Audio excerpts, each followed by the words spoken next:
ئێمە زیرەکەکانی کوردستان. ئەم خوێندکارە یەکەمی بەشی ڕووپێویە لەسەر ئاستی پەیمانگەکانی هەرێمی کوردستان بۆی بێئومێدبوونی لە دامەزراندنی بڕیاری سوتاندنی بڕوانامەکەیدا. ئێمە چەند ساڵ ئەخوێنین بۆی پێمان بوترێ ڕۆشنبیر 16 ساڵ خوێندومە. هەر یەکێک لە ئێمە نەوەکانی داهاتوو پێگەێنێ. من هەموو ئەم هاوکارانی ترم کە لە چواردۆرم وەستاون لەوە چێوان کوڕ و برا و برازای من گەورەکەن و منیش هەروەها. ئایا کا ئێمە ئەگەرێکی نەتوانین پێنووسەکانمان بخەینە کار چی گەورەکەین بۆ نەوەیە گەورەکەین وەکو خۆمان بێت. ئەمە بەرهەمی خوێندنەکەی ئێمە بوو. نیگەرانی خوێندکارە یەکەم و دووەم و سێیەمەکانی سەرزانکۆ و پەیمانگەکانی هەرێمی کوردستان بۆی دانەمەزراندنیانەوە تا دێ زۆرتر دەبێت.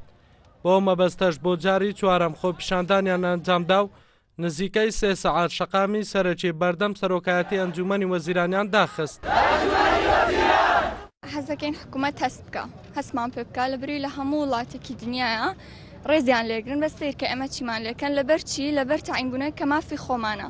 ئێمە هاتوین داوای دامەزراندنەکەین بۆ جارم چوارەمە لێرەین ئێمە داوای مافێکی ڕەوای خۆمانەکەین کە حەقی خۆمانە دابمەزێنەوە خزمەت بە زانکۆ بکەین کە ئێمە یەکەم و دووەم و سێمین لەسەر ئاستی بەشەکانی هەموو زانکۆکانی هەرێمی کوردستان.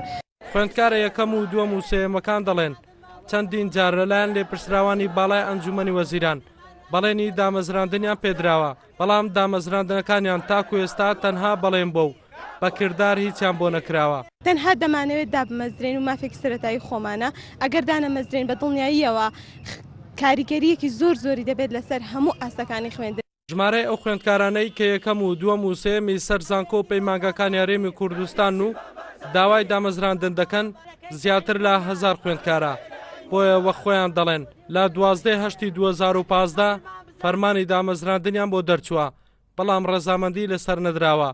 دەشڵێن هەتا ئەو کاتێ ئەنجومەنی وەزیران یاسا و بەڵێنەکانی خۆی جێبەجێ دەکات و فەرمانی دامەزراندنیان بۆ دەردەکات بەردەوام دەبن لە ناڕزایەتی و خۆپیشاندان. ئەڵگورد ئەحمەد، کورتساد نیوز، ئەولێر.